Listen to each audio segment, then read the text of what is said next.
Hello and welcome to this special live recording of Paula's Run Club with me, Paula Radcliffe. And me, Christopher Thompson. And we are live from the seafront in Brighton, where we have a great audience, lots of great questions, and we will be heading out for a run afterwards. Yep, excited for this one, our second live event with the HIGH5 team. Hopefully we'll get some good questions, I'm sure we will, and we can get to the nuts and bolts of it and hopefully entertain all the audience members here right in front of me.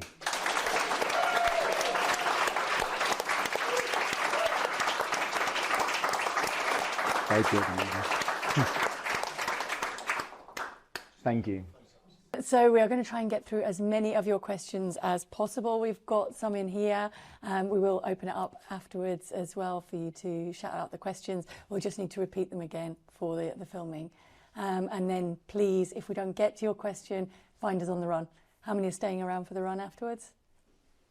Excellent. Yes. So yeah, absolutely find us and ask us if we don't get to it in the shakeout, because that is the most important bit, that we get to as many of the questions as possible. So that being said, I'm going to kick off with the first one. Yeah, I'm just going to say for my point, if there's, because I know what these sometimes questions can be like, that it gets your brain thinking, how can I apply that to myself? So please don't be shy. If there's a subject matter we're talking about and there's something specifically individual to you, please yell it out, and we'll see if we can have some fun in terms of answering all the small little details. That's very much the passion of what we both want to achieve, is try and get to the intricate details of what it is about for you. We can be generic, but we want in this environment we can hopefully try and be a bit more precise or a bit more targeted for what it's worth. But thank you all for coming as well. I know some of you have come from a long way, so thank you very much. And hopefully it stays dry outside for the run as well. I hope it doesn't. I like, you know, I'm not trying to do a rain dance, but it's a good fun. Yeah, we're by the sea. Go on then. Go in afterwards instead. That'll get you. Yeah, well, yeah, I need to do the ice bath. Go on. So first question comes in. If someone is levelling up their running, maybe training more seriously for the first time, what should they pay attention to in terms of recovery and daily health? Well, there's a whole host of things, isn't there, that you can do. But when you're first starting out, I think that getting those basics right are always the key to a foundation to then build out from. And I think one of the things that I think this applies to wherever you are, whatever stage you're at, you're running, is sleep habits. For me, is a big one. Which I say that right now, as with 2 kids and a 9-month-old, it's not been the easiest this year to sleep. But that emphasises the importance of routine around sleep. I know. Question to you actually. I always get told about the 2 or 3 hours before midnight is more important than like laying in later. Is that a thing? I think it is, but I think it does also depend on chronotypes, doesn't it, or whatever they call them. So when your body naturally finds its deepest sleep, and I think you're more likely to get into your deep sleep times around midnight. And then if you go too later, you're more likely to be woken because it might be getting lighter and things like that. Okay. Body clock's starting to wake up. So it's when the deep sleep is the important bit. Well, because deep sleep, all sleep's important, but deep sleep is the restorative. So it's the restoring time when you get the most kind of recovery going on in your muscles. So for us as athletes, and you're trying to recover from the training, that's the bit where your body's kind of putting all the building blocks together that you've put in. So that's why the nutrition's really important. The hydration is super important. That's why it's good that we're here with HIGH5. But making sure that you get that in, particularly in the winter months, because we're all sitting in central heating, running with maybe more layers on, but you don't feel hot, so you don't feel like you need to get the hydration drinks into you, but you do, perhaps more importantly, plus more vitamins in the winter as well. Vitamin D is a good one. So it's because it is effective, that foundation, like that we're talking about, of getting your body healthy in a place to go out and run. And it's the things that are going to stick and always be consistent through as you get better. So those sleep habits. So if you've got better hydration, you've got better nutrition, and again, we talk about that bedtime routine, that 2 hours before with less. I know it gets talked about, but it's actually running offers you the ability to create that discipline of why I should go to bed at a reasonable hour, why I should have that dinner. Because my coach always says, good habits feed good habits. And he's so right. When you've got a run or a purpose that you need to be ready for the next day, it gives you a reason more so to to not watch that extra episode. I mean, hands up, like if I Or get into a good... stretch while you're doing that, Yeah. or foam roll while you're doing. The other important one is the 20-minute window. So if you can, within 20 minutes of finishing your training session, try and get some form of energy into you. So it can be a banana, it can be a handful of nuts, and then as quickly as possible, kind of a main meal. That really accelerates the recovery process in terms of giving your body the building blocks it needs to start repairing all of the muscles and getting ready for the next training session. So that plus sleep, I think, are the key ones. Yeah, I won't do it. I was going to ask you about the different vitamins and all the different nuts. We'll save that for another time. Don't worry. It just got me thinking, because like walnuts have different vitamins. Chromium, selenium. What's the one that's good for sleep? Is it Brazil nuts? Is that the one that's got magnesium in? I think, yeah, anything with magnesium in, it might be Brazil nuts, I don't know. No, it's got something. Gemma keeps pestering me to eat Brazil nuts at the moment, and I forget what the reason is. All I know is they taste good. So, right, bonus. Next question. Paula, you talked about women staying stronger as they get older. What role can creatine play in that for women? Women who run. Sorry. Yeah. Well, I think for women generally, for both sexes, as you kind of age. I mean, it's funny, isn't it? Creatine was kind of around when I was early 20s, and it was just coming in then on kind of the athlete front, and then it kind of drifted away, and it's now I seem to have heard more about it the last couple of years, and there's certainly a lot of research about it helping women through the perimenopause, menopause stage, and we know that kind of muscle bulk tends to tail off a little bit, endurance stays strong, but you've got to work harder just to keep the power there. So I think that helps a little bit in terms of helping your body stay focused on that. Thinking about in the training that sometimes it feels easier just to go for a run, but if you can put some hill sprints into it, add a little bit of weight training in, that's really, really beneficial as we age to keep the muscle mass strong. But also for the creatine is quite important with the cognitive side of it as well, not just as we get older. I think actually for teenagers, anywhere where there's a huge outlet in terms of concentration, and marathon takes a lot of concentration if you are going up as far as a marathon. So I think it can help with the cognitive side of it as well. Yeah, I'm just thinking about as well, like how much stimulus there is in the world, that the requirement for that cognitive function. I feel a lot.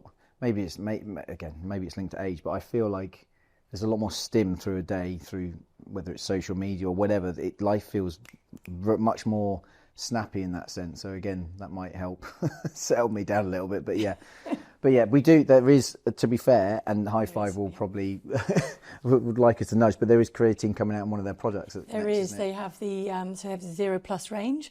I think that's one of them there. The salt one, which is for extra salts, triple the. Yeah, that's where's the it's the creatine. It's the creatine one, team. And there is a creatine one added in as well. So.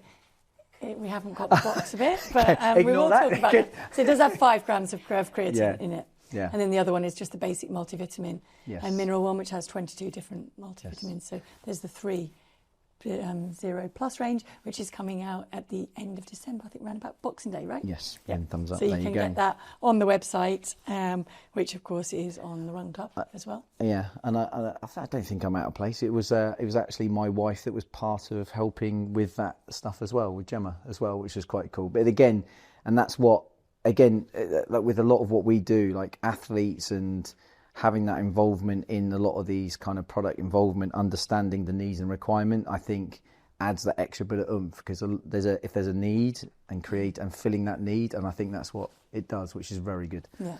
Just to give her a well done, Gem. So that's how the 3 different ones, hopefully getting better. Yes. So how important are electrolytes in the winter? Is it important to take them when you're training and it's cold, even if you don't fully feel thirsty? It goes back to what I was just saying. I was going to say, you did start to that. So yes, it is very important. Your thirst signal is kind of, in the summer or the winter, your thirst signal is the dangerous one because it's a little bit late by the time that you feel thirsty. It's better to make sure that you're hydrating well enough up to the point so you don't get to feeling thirsty, particularly in a running event like the half marathon or the marathon, because by the time you get thirsty, it's very hard to get enough in at that point to kind of win it back. So you're better just trying to stay a little bit ahead of the dehydration point and loading it up before. And remember, if you're carb loading to get the carbs into the muscles, you need the water and the hydration with it. That's how it goes into your muscles. So if you're not hydrating well enough and you're eating loads of pasta, it's not going to get in as well as it would do if you're hydrating alongside it. So the electrolytes and the hydration alongside the carb loading is a really effective way to carb load for a marathon. Do you know what? I'll add to that. My coach had a really interesting analogy to me around the difficulty of getting carbs into a muscle. He said, you know, a wine bottle, Chris. And I thought, where's he going with this? But anyway, he said, imagine a wine bottle, and you've got this body of wine that sits in a big kind of glass section, but the neck of it's quite thin. So you've got all this space to store wine, but a thin exit point. If you flip that mentality around and think, if you tried to pour something into that to fill the wine bottle, it's quite tricky because it's a small hole at the top. And what he was trying to say, that's a lot like getting carbs into the muscles. Is there's got all this storage, but to actually pour the carbs in is quite a tricky process and a slow process. And so enabling your body to be hydrated, to pull it in, because like Paula says, you need the water to entice it in and pull it into the muscles. You've got all this storage, but the process to get it through is not a simple one. So anytime you're thinking about recovery and carbs, just think wine, and you'll be out. You'll know what you're doing. The vacuum cleaner, couldn't he? That would have sucked it in. Yeah, but vacuum clean. I was thinking of a way to get it into your muscles quickly, rather than trying to get it through the neck of a wine bottle. Yeah. I don't know how to answer that. Use a vacuum cleaner to pull carbs in your muscles. And what was the other one when you said about you deceptive how you sweat? How many people now in the winter are wearing rain jackets? Like, hands up if there's a few of you, and hats. All these extra items create kind of a vacuum around humidity and extra sweat, and it's great for keeping the rain off, but in reality it is generating that extra sweat loss. Hence why, and again, your perception of what you're sweating versus what you're actually can be off, because a lot of the time how we measure sweat is going to be feeling thirsty, but also how hot we feel, and things like that. And actually the biggest marker is, as we mentioned, is hunger. And so winter, it can be really confusing in that sense, and so don't neglect it. And like I say, the extra clothing you wear adds to that kind of extra sweat demand. And quite often what was that interesting thing Wendy said as well, about when you look at your skin and you can see salt sitting on your skin as well. So that's one of the ways to tell. So does anybody know if they are a high salt sweater or a low salt? So the easiest way to check is probably in the summer rather than in the winter, because the problem is now that, as Tomo said, it's not a problem, it's a good thing that the running gear is so well developed now that it actually wicks the sweat away. You don't feel like you've sweated lots inside a really waterproof jacket. You still feel comfortable, so you don't see it so much. In the summer, when you've got the sun on you as well, if you finish and you've got kind of a white film or white crusty bits on your skin, that is the sodium that has just stayed on your skin. So that would be a sign that you're probably losing a bit more of the sodium side of the salts rather than the other elements. So that's a good way to tell if you're losing a lot of that. If you're very white when you finished, then you probably need to look at something like the triple salts one too, rather than the regular one. Because again, it's like Wendy, HIGH5, lady behind a lot of the products, is was it a question around whether you could lick your skin to effectively taste the salt? Well, not to get that, to absorb the salt back in to help with hydration. Don't do it. But I'm just. But the point I'm trying to make is that these products are trying to mimic what you're sweating out to help you absorb it. So, as disgusting as that might sound, it's a bit like probiotics. We don't talk about the origins of where that come from, but it makes logical sense because it's trying to improve your gut health. So it has to have come from that kind of environment to mimic what it's trying to do. So it's just a pleasant way of doing it, having a bit go down the other products, Actimel, but other products are available. But you get what I'm getting at of probiotics. Anyway, before I get myself into a hole, move next question. Is it realistic to knock 20 minutes off your half marathon time in a 10-week training block? Do you want to go?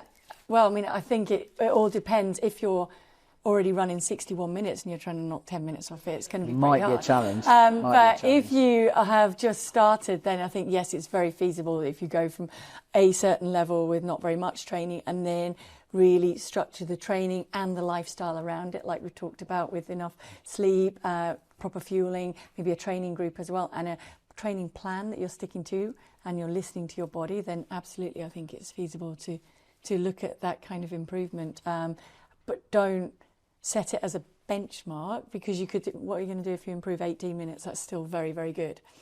And you don't want to be disappointed with it. But I think it is possible out there to shoot at. I would set incremental targets in between so that you are still going to be happy with it. And also not set a finite limit on it. I think that was one of the things that I really found helpful in my career, is trying to run faster than you have done before, rather than aim for a particular time. Because that way you might run 2 seconds quicker or 3 minutes faster, but you're still happy with it because you have improved and you have reached your goal. And you're also not slowing down because you think, I can't run this fast. If you're just going quicker. I was just thinking about another way to think of it, or a way of answering it, of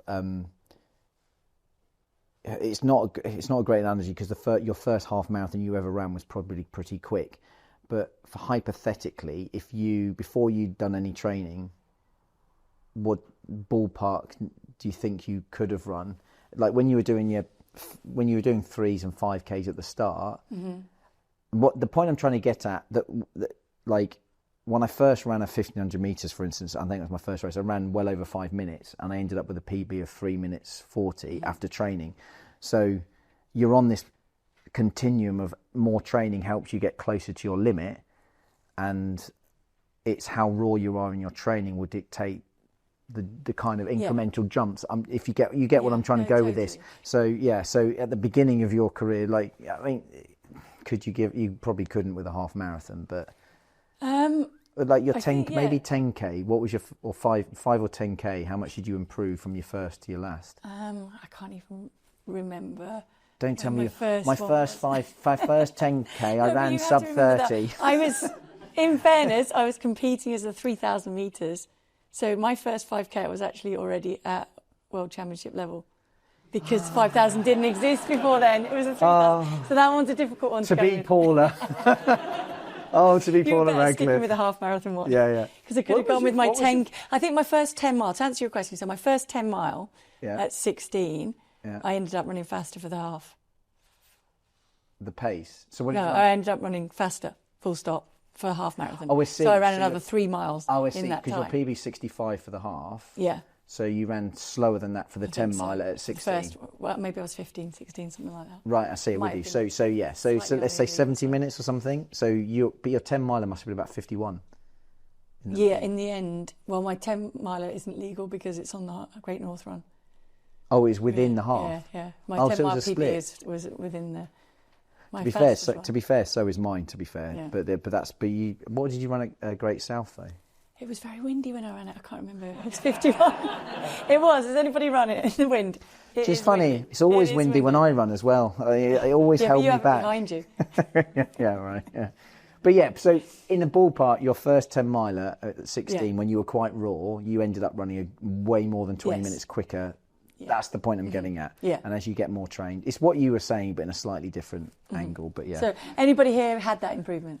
Quick poll in the half marathons. Yeah. See, so it is possible. There's proof right there. Is anyone looking to run 20 minutes quicker for a half next year? Yes. Well, yes. What have you run? 63. Yeah. 63. Easily. Can I ask one quick? Wow, was it 56 for? 62 for a woman in a half now, world record, and 50. What do you think a woman could break 60 for a half? Not immedially. I think. Well, I wasn't asking about tomorrow. No, but I mean, I think it's going to take a long, long time. Okay. Because that's still quite a jump. I think it's 62 high as well. It's not 62 low, is it? So it's close to 63. It's skiddy, isn't it? Yeah, it's skiddy. Yeah. I can't remember where it is. It doesn't matter, obviously. 60 high, 60 low makes a difference. But anyway, okay. That's a big jump. Who's next on the question? I think it was you. So it's a good one for you now. What advice would you give to parents juggling marathon training and family life? I mean, The first thing that springs to mind is that when I did it, and I'm sure, I'm not alone. I don't want to be that guy that goes, I'm the only one that's trained for a marathon while with kids. That's not remotely. I fully appreciate a lot of people have done it. But I think, I definitely think it's something you embrace the challenge of it, and you throw out the window. Well, I had to throw out the window a lot of the idea of the perfect scenario of running. So I had to bend my own performance metrics with the fact that I had other things that actually are more important, and actually I'm trying to do alongside it, and so forego a lot of the odd run. There was a lot of lost sleep in there. Like we were saying before, I spent a lot of the 9 months before Gemma gave birth sleeping because I knew I wouldn't do a huge amount afterwards, and so I tried to just appreciated the fact that it's brilliant to be a parent primarily, and then the actual running part of it, I had to be more forgiving on myself, because I was probably a bit like, I wasn't very forgiving on myself as a runner. I always needed to feel like I was going over and above to pursue what I was trying to do.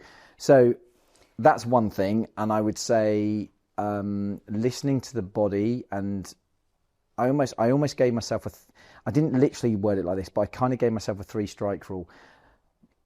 In the so far as if I had one bad night's sleep, I kind of played the game of, well, I'm trying to run a marathon, I'm trying to go to the Olympics, I'm trying to do things, I've got to push the boundaries in some way, and so it can't be perfect. So if I had one bad night's sleep, okay, right, you don't want to do that again. If I have 2, okay, I'm on the edge here, 3, and it was like, right, I have to adjust. So I kind of used a bit of a kind of a non-exact kind of process where I would push it, but if it went to a certain point, I would rein the training back, and certainly trying to keep on top of the hydration and the nutrition even more so was a kind of an offset. If I'm losing sleep, I try and push the other metrics even more. So I was trying to balance it out. So that's kind of, but you're probably a better example so far that you actually went through the actual process and then actually won New York. I just got round. So how did you do it? Well, no, I mean, I think there's obviously depends a lot what age the family is we're talking about, because I think there's lots of ways that you can keep the family involved. If you've got kids, kind of older kids, toddlers up to teenagers, they'll probably quite like to be involved in some way, even if it's just on a bike, hands in drinks, just being at different cheer points and sort of getting them involved in little bits of it. I think is a great way. When they get to teenagers, probably less likely to want to actually get involved in that bit, but then it might be the actual trip around the marathon itself. So making sure that there's a balance in terms of spending time with the family as well as your time on your training and focused, and making it fun, so that hopefully we're kind of all trying to lead our kids by example into something that's fun and rewarding and healthy at the same time. So I think running is a great pastime to be able to share. It doesn't have to be in the same groups. They can find their own spin-offs within that, which I think is really good. And the other point is that the wider family, friends, support network is massively important when you're trying to juggle family and training for things. So don't be afraid to lean on mother-in-law, father-in-law, best mate round the corner, babysitters when you need them, kind of everything like that to help support as much as possible. Because I think certainly as a mum, the biggest thing is not going out there with guilt when you're going out for your training session. So if you know they're okay, they're having fun, and they're the centre of attention wherever they are, then you can focus on making the most of your training. And you touched on a really good point, isn't it? Perspective that kids bring is really good. So when you come in the door at the end of a training session, whether that's been an absolute smash it out of the park or a really, really rubbish training session, it doesn't matter the minute you walk in, because they only want you there, and it needs to be about them. So it is very good in terms of enabling you to leave the training, good or bad, at the door when you come in the house, and kind of have kind of a fresh start again, which sometimes can help with the recovery process and just keeping it all in that it is meant to be fun, right, Vane? I just want to quantify my snigger because it probably put you off. When you said about getting friends, family, or neighbours, or whoever to help out, like true with a stranger. This is trust. No, this is a true story. Like my parents, I was 2, and my parents, we moved down to, and actually not far from it, not a million, well, I say not far, I don't want to say blasphemy in the area, but we were living in Poole in Dorset, and we'd moved all the way from Barrow, so we didn't know anyone. It was a big move, and my mum was pregnant with my brother, and we moved down, and they'd not long moved into this house, and basically my mum went into labour, and they were like, right, what do we do with Chris, i.e. me? So they literally went round to the neighbour, hadn't met them, and just went, can you just look after him? We've just moved in. My mum's off to have a kid, so we literally just knocked on the neighbour. I was there while my mum went and had my brother, and that's calling on a neighbour. So yeah, There you go. and I turned Everyone needs well. friendly neighbours like that. I say I turned out all right. I'm backing myself, but yeah. So I don't mean quite like that. Don't go to your neighbour and go, I'm going for a run, look after my kids. No, I do mean But you get what I people mean. that you can trust. But it's Yeah, my exactly. dad told me that story not long ago, and I was like, blimey, like, I'm not sure I would do that to my neighbour. I'd feel bad, but anyway. But yeah. But it is. But certainly that was the biggest change when we went to then competing and preparing for marathons as a family, is that the whole support crew becomes a lot bigger. Yeah. Because you've got to have enough people there to Do look after you? everyone. I don't think I think I can't remember if I asked you this, but does Isla remember you running? She does, yeah. But Raf doesn't. Raf doesn't really know. So how old was Isla for? So when Isla was born in 2007, so she doesn't really remember New York. Okay. She's seen pictures. when so you're she when you're thinks she holding it. remembers, yeah. But she wasn't really. She was small because she was only 9 months, and then a year and 9 months. God, that'd be impressive. And She then, could remember that. Yeah. Just under 3 for the Yeah. next one. So she kind of remembers bits of it. Then we did go back in years since, so they know New York around the marathon. In fact, I took Raf this year, and he was able to share in that part of it. But actually, at competition level, no. I mean, she can really remember. I did Berlin in 2011 to qualify for the Olympics. You're 2 hours 23. I don't know. 22. It wasn't. It was somewhere I around remember there. watching that. I remember, yeah, I'm sure, because I remember you did it to qualify for. Yeah. 2012. Yeah. So she definitely remembers that, because I had said to her, I know I'm kind of being a bad mum, but I need to focus on this for the moment. She wanted to join gymnastics. So I'd said to her, like, as soon as I've finished Berlin, I promise I'll take you down and I'll enrol you in gymnastics and you can start gymnastics. I crossed the line, she took me by the hand, she went, come on, we're going to gymnastics now. Like, I didn't mean literally.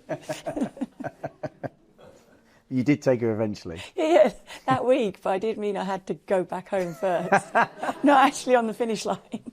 That's like, not to go off on tangent. Did you do other sports growing up? And I did. There's a reason I asked that, but yeah, you did judo. Oh, yeah, we've had that conversation because I did judo as well. Did you do gymnastics? No. Because I got did. thrown out of ballet when I was 5. For what? Just not being very coordinated. I think You it was surprised a me. polite way of telling my mum that I wasn't ever going to be any good at ballet. You know, It might surprise you. not It very didn't bother me inclusive. that much. That's not very inclusive. No. But did you do it for long though? Ballet? Yeah. No. Oh, it really was. I think It was one viewership and I don't out. remember doing it. Oh, okay. So, yeah. The reason I say that, because you know Shannon Robury.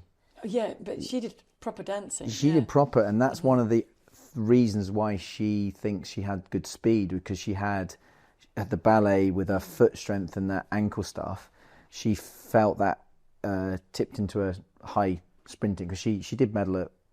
Well, she fourth at 2012. She might have been upgraded. No, I forget. she's medal. She's Oh upgraded yeah, now. she eventually got raised. So she is an Olympic medalist. But I remember at the time her saying her ballet. She owed a lot to her ballet for running prowess. But I still hear now athletes talk about other sports they did, which they attribute to building, whether it's aerobic strength, physical strength, or something that fed into their running, which makes you think about, when you are training, is that other alternatives to running can still help, even though running is still the thing you do. There's lots of others. Anyway, why do some runners still cramp even when they drink loads of water? Oh wow! I guess we probably need an expert in to talk about all the reasons that you can cramp. I mean, it isn't. First and foremost, it isn't always hydration. It is also the balance of the salts and the minerals in your muscles, which can help with that. It can mean you've got a small injury that your body's trying to protect, so it's just cramping up around in that way. It can be the way that you run overuses a certain muscle, which is why I guess we train in preparation for the run, so that you're used to running in that way. Certainly, some people are more prone to cramps. Certainly, women, we can be more prone to cramps at certain times of the month. So it's understanding that you need a little bit more, maybe magnesium at certain times before your period, just to lessen that chance of cramping.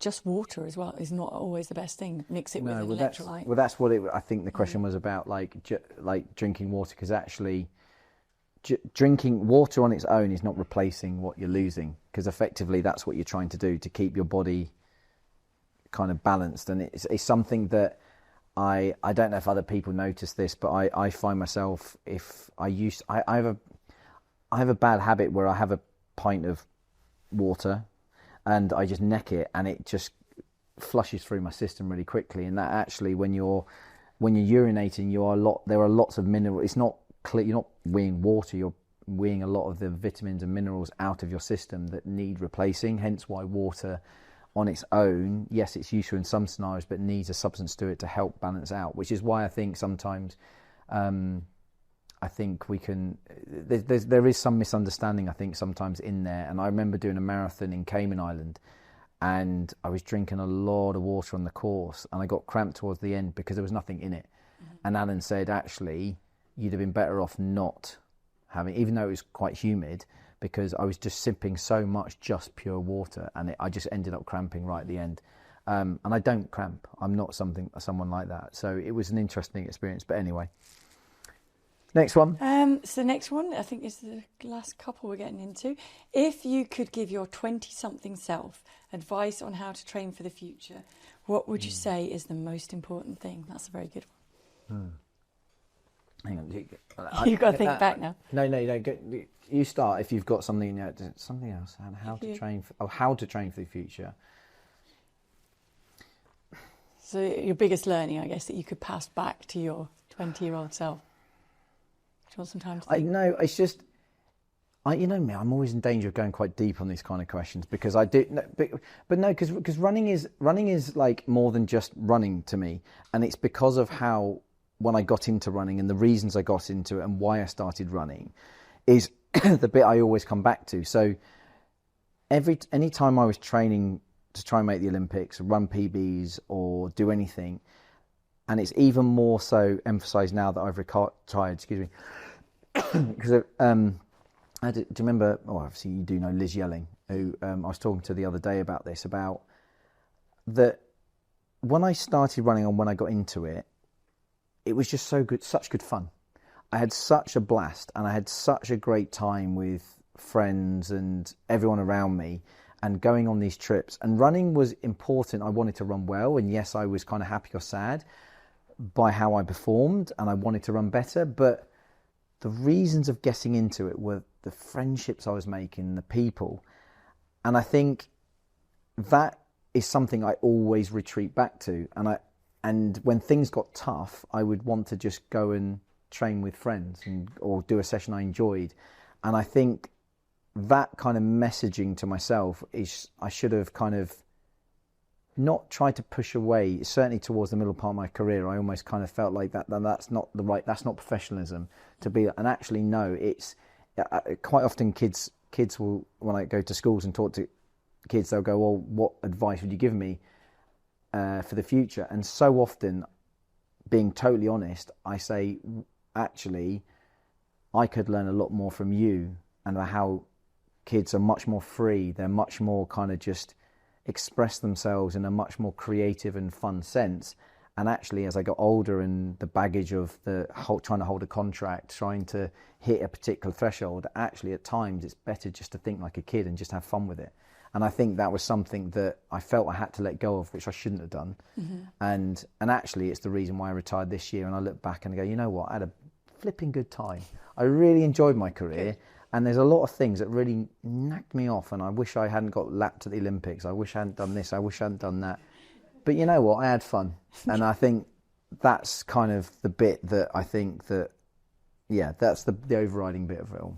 So just going back, I mean, I guess it would be the same thing that I would say, is just to make sure that you enjoy every stage. It's a little bit like when you're a parent and the kids are growing up and you think, oh, this stage is so great, but then the next one comes along and it's just as good. So I think that would be my big advice, is just to enjoy each one and kind of create memories of that one while moving on to the next one with excitement. And you're right, just not putting too much pressure on yourself. Would be the biggest thing. I think probably you're not hanging on to things, is it? It's like a bad day is a bad day, but you're still going to go home. But the other learning is that often from what immediately feels like a disaster is what you learn the most and you become stronger from. And I think understanding that when you're actually in it is really hard, because it just feels like the end of the world and everything's gone wrong. But when you actually take a step back a little bit further down the line and see what you learned from that and how much stronger you became because of it, then it turns it into a bit more of a positive. So I think that would be it, just to remember that even disasters you learn from. What was the biggest disaster, to use your language, the biggest disaster in your career, which you ended up learning from and learning from to make into a bigger thing, a better thing next time? I'm not sure it made it into a better thing, but Athens was probably the biggest disaster at the Olympics for me. But there was nothing off the back of that kind of that like, to your words, that you felt like, I'm not going to make that mistake again, or like you got something, because you won New York. No, hang on, it wasn't you. What year? It was the year. Yeah. So would you have run New York if that hadn't happened, do you think? No. Not that year. I would have done at some point, but I wouldn't have done immediately off the back of that. But I think the biggest thing that I learned from that was that, so at Athens, I wasn't healthy going into it because I was carrying an injury and trying to get over that and not coping very well with the anti-inflammatory things that I was taking to try and get over the injury. Whereas in New York, I wasn't anywhere close to as fit as I had been in the build-up for Athens, but I was healthy. So the biggest lesson that I learned then was 100% healthy and 90% fit is way better than 90% healthy and 100% fit, because the body is always going to let you know if it's not 100% behind you. So I think, that was the biggest learning, is listening to that. And at the time, like I said, it felt like the end of the world. Then you carry on and it just gradually becomes something that's, like you said, just a bit annoying when you look back on your career, but it's not colouring the whole thing with that taste of disappointment, which it felt like at the time was going to be really, really hard to get over. Although one of the things, and I think I've talked about it before, that I clearly remember was Sally Gunnell coming up and giving me a big hug afterwards and saying, you know what, when you have kids, this won't actually matter. And I was like, yeah, right. And then she was so right in the end, because it does put everything in perspective later on. Yeah, because I remember, your kids are old enough now. When did they realise you were Paula Radcliffe? Well, I don't know if I've got time for this. Yeah. So you know what I'm getting. Yeah. No, so I have a funny story with that. And we were going into, it might have been New York in 2009, and because I kept my name, I didn't change it when I got married. So the kids don't have my surname. They have my married surname. Yeah. So we're going into New York, and this customs guy or immigration guy took Isla aside, and she was just approaching 3. And she's like, who is this lady? And she went, that's Paula Radcliffe. That doesn't help, sweetheart. So then I had to get the birth certificates out and approve everything to be able to get her in. And she was like, but it's true, that's what everyone calls you. Yeah, but like, you're right. I'm just not anyone. I'm your mum. Yes. But yeah, so I think it was at different levels, because she probably was exposed to it a little bit more that she can remember than Raphael was. Well, the thing is, and I'm going for this now with Theo, who's 4.5. All he knows is that I go for a run. Like, he literally, if he can't find me in the house, he'll turn to Gem and go, "Oh, has he gone for a run?" Because he just assumes that's good. Like, he's not bothered about how fast I'm running. He just thinks, he just associates me with it, which I think's lovely. And what I have or haven't done, he has no concept of what being an Olympian is, or how awesome 27:27 is for 10K. He will, though. 4. He will. Well, he hasn't seen. I've drawn it on his wall in his room, so it's subtly being drummed into it. No, I'm joking. All he understands is running. He doesn't understand the intricate details of it, and that's where again it's lovely because it strips it all back to literally just the pure joy of it. So that's why I was wondering at what point did she kind of. No, I mean I can remember when Isla was early on in primary school, and they kind of did the classic what do mummy and daddy do, and my mummy does running and my daddy does emails. I was like, mum's way cooler. Does he still do emails? No. Like, the thing is, Gary was very good as well. Like, what did he on 3:36 for 15? Yeah. But she obviously didn't see that bit of the. Yeah, no worries. Yeah, kept that locked away. But yeah, it's always. I think that's always fascinating because I think does anyone, again, without going off on tangent, does anyone see that Tyson Fury documentary? Does anyone know? There was a funny scene with it where his daughters, I think she was like 12 or 13, and he said, "Oh, do you get loads of heat for the fact that I'm your dad at school?" And she went, "No, not really." Bubble burst. It was quite funny TV. Was it my question? Yeah. Was it mine? How do you feel if you're running first thing in the morning before work? That's a really good. This is really good because we're completely polar opposite on this one. We are. So I guess developed mine probably through when I started training twice a day. So having to do morning runs was at university, and I'd often have 9 o'clock lectures. So there kind of wasn't time to really eat and then go for a run. So I just used to really make sure that I fueled well after the evening session the night before, slept well, and then would just grab either a cup of coffee or a quick drink of water and head out of the door without anything. The golden rule being then that when you come in, it's literally within 5 minutes, but you're hungry anyway. You need to eat quickly to replenish the stores. Is my memory foggy, but like, did you not...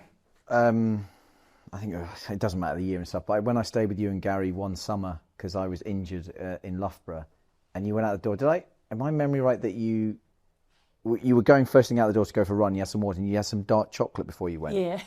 Yeah, you did. Right. So I thought. Yeah, when I started training longer and I had more time to, then I still would have, and I still do now, it's kind of like I'll have my main breakfast, if you like, when I come back from my run, and before I'll just have a cup of coffee and a couple of squares of dark chocolate. That's enough to get me. I'm someone, if I wake up and for whatever reason I've got to be out the door in 5 minutes, I will still eat my full breakfast and then go out the door. That didn't come about through like a need or like it was just a habit, and I got very used to running on full stomach. So like you got very good at sort of fat burning kind of percentage wise for marathon. I got very good at stomaching a lot and still running, so I can shove a lot of gels in and it's like whatever, but because I just am used to running on full stomach. So I was very much like I'd have a full breakfast, go out the door and just crack on, and I don't know what the mechanism was. I know you're saying like you was born out of early lectures. I didn't really get out of bed. Well, no, but also I think going back even sooner to as a kid, did you eat your tea before you went training? Well, I trained in the evening when I was a kid. Yeah, we all did, but I didn't have my dinner till I came back from training. Oh, I see what you're saying. Yeah, but no, that's yes, I would have done that, but I would still have come home from school, or I did come home from school and still eat quite a bit before then going training, because I wouldn't get to train till about 6:30. Yeah, which is pretty standard. And then I'd get home at like 8, 8:30, and I would eat a dinner there, but I would have quite a lot to eat between finishing school at 3 and 6. I'd eat quite a lot. Yeah. So, yeah, but that was evening. But when I started training in the morning, I would still have breakfast and then go out, because I would still eat a full breakfast and then go out and crack on, which isn't. There's a balance, because I did do the thing where you run on empty stomachs, and I kind of struggling. Are you getting a nod? Sorry. No, I think we've got time for one more. Have we got question. Time? Should we put it to the floor? Yeah. I was going to say, can we do one from the floor just as a? I know it's very unfair because only one of you will get to ask a question, but we will do them all on the run, I promise. So does anybody have a burning question? Otherwise we have got some, but I want to make sure we get some from the floor. There you go. Go. So I'm running my first half marathon and I'm freaking out. Oh, bless. I've only ran 7K. So what advice would you give me? When is the half marathon? Just quickly. In March. Okay, thank you. So running a first half marathon in March, freaking out a little bit. What's the best advice? You're at 7K already. I think that's a pretty good starting point for March. Definitely. I genuinely... Don't freak out. That's the first one. Yeah. There are lots of people That's it, in end this of answer. Just don't freak out. No, there are lots of people in the room that I'm sure are members of local running clubs. Yeah. If you're not already a member of one, I would join up with some, because that is the best way to join that community, get some support and help and training partners along the way. And please don't be afraid. The running community is genuinely the best community. So any question that you've got, there will be somebody in that group who will be able to help you. If not, they'll work together to try and find an answer for that. And I'd say be open-minded and excited about it. The half marathon is a great event because you don't have to go full in time commitment like you do for the marathon. It's not quite as daunting, but it still is a commitment, and you still will feel very, very proud when you cross that finish line. So just think about how excited and proud you're going to be when you cross that finish line in all of those trainings, when you're starting to freak out and worry about whether you're going to make it to the finish. You will get there, believe that all the way, and just be excited about the journey to get there. You never know, you'll be doing a marathon by the end of it. Yeah. You will actually get to the end of the first one and say, no way, am I going back the other way?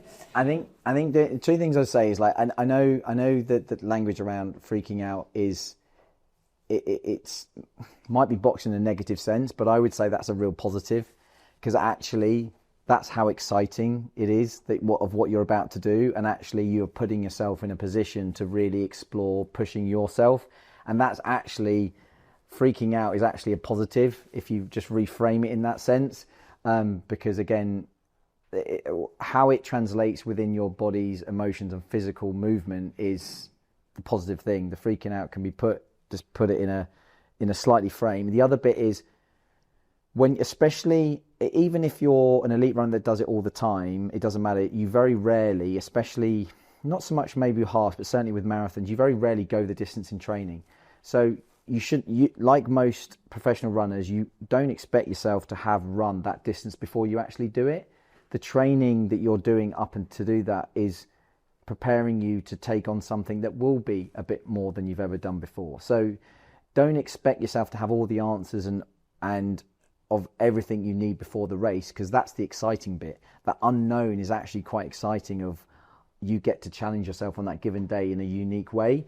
You're just trying to get yourself as close as you can to the point to give you the confidence on a start line to give it a go. So again, reframe it slightly, and I would say 7K is not far away from a distance that actually that should give you that confidence. And to steal Crammy's comment, we're all very capable, more so than we possibly think. And if, even if that race was in January, I'm sure you'd find a way. The fact you've got March is even more time. So back yourself, enjoy it, reframe it all into that positive excitement. You feel, it's like that SAS guy when he says, someone says, "Oh, I'm freaking out." Good. It's like that, "Oh, I'm not prepared." Good. Because again, it's all just spinning it into that, like, good, I'm feeling that. Good. It's good stuff. It's living, it's doing that. But yeah, good luck. Please let us know how you get on. Yeah. Is it here? Is it in Brighton? Awesome. And the other thing is, everyone here is cheer on. You do have time between now and then, so you don't need to suddenly jump 5 kilometres in your longest run. Build it up gradually and kind of take time to recalibrate. Recalibrate, that's the word I'm looking for, thank you. No problems. Recalibrate at that certain distance. So just add 2 or 3 kilometres and then kind of keep it there for a little bit and then build it up. You've got plenty of time to get to that one. Yeah, and as Thomas said, let us know how you get on, and everybody else as well taking part in that event. Yeah. Thank you. What time are we on? Are we at 40? Enough. Apologies, yeah. Like, as we say, yeah, please, if we're going for this run, everyone's going to get out of this hot, steamy room. Hopefully everyone's been hydrating during this because it's hot, and we'll answer any more questions we can on the run, but thank you. Definitely, and thank you very much for joining us for this live edition. We are actually right on the seafront here in Brighton, so it's been a pleasure to be here with this Christmassy theme. Have a brilliant Christmas, everybody. Set all those New Year's resolutions ready for 2026, and thank you for having us here. Yes, thank you very much.